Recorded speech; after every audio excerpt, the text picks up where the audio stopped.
Solar pump এখন কৃষকদের জন্য একটি স্মার্ট এবং সাশ্রয়ী সমাধান, কিন্তু অনেকেই জানেন না এটি কিভাবে সঠিকভাবে ইনস্টল করতে হয়। ডিজেল পাম্পের খরচ ও ঝামেলা এড়াতে এখন অনেকেই সোলার পাম্পের দিকে ঝুঁকছেন।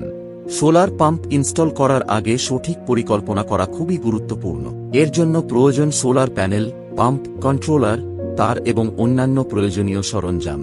ইনস্টলেশনের আগে গ্রাউন্ড সার্ভে করে সূর্যের আলো ঠিকমতো পাওয়া যায় এমন জায়গা নির্বাচন করতে হবে।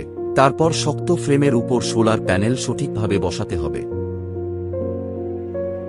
এরপর প্যানেল থেকে কন্ট্রোলার এবং পাম্পের সাথে সঠিকভাবে তার সংযোগ দিতে হবে। সবকিছু ঠিকভাবে সংযোগ দেওয়ার পর পাম্প চালু করে পরীক্ষা করতে হবে। সবসময় অভিজ্ঞ টেকনিশিয়ানের মাধ্যমে ইনস্টলেশন করানো সবচেয়ে নিরাপদ। সঠিকভাবে সোলার পাম্প ইনস্টল করলে দীর্ঘদিন কম খরচে সেচ সুবিধা পাওয়া সম্ভব।